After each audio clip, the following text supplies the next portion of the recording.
بسم اللہ الرحمن الرحیم۔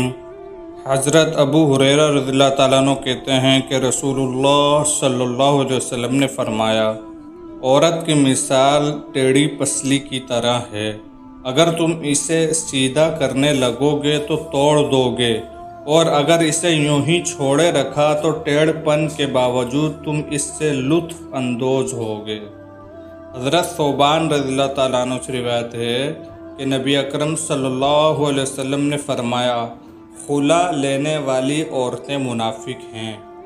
حضرت ابو ہریرہ رضی اللہ تعالیٰ عنہ کہتے ہیں کہ رسول اللہ صلی اللہ علیہ وسلم نے فرمایا، ہر طلاق واقع ہو جاتی ہے سوائے پاگل اور دیوانے کی طلاق کے۔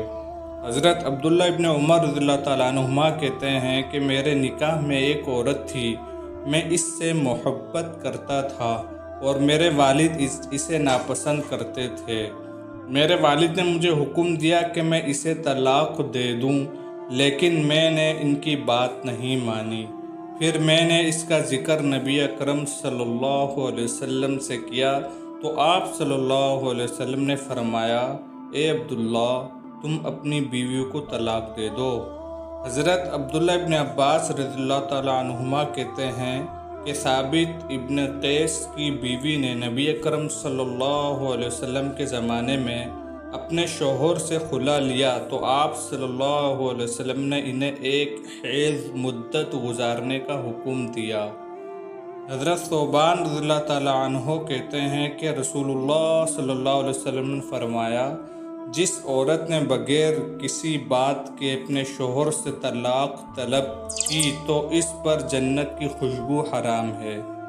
حضرت طلق ابن علی رضی اللہ تعالیٰ عنہ کہتے ہیں کہ میں نے ابن عمر رضی اللہ عنہما سے ایک ایسے شخص کے بارے میں پوچھا جس نے اپنی بیوی کو حیض کی حالت میں طلاق دے دی تھی، تو انہوں نے کہا، کیا تم عبداللہ ابن عمر رضی اللہ عنہما کو پہچانتے ہو؟ انہوں نے بھی اپنی بیوی کو حیض کی حالت میں طلاق دی تھی۔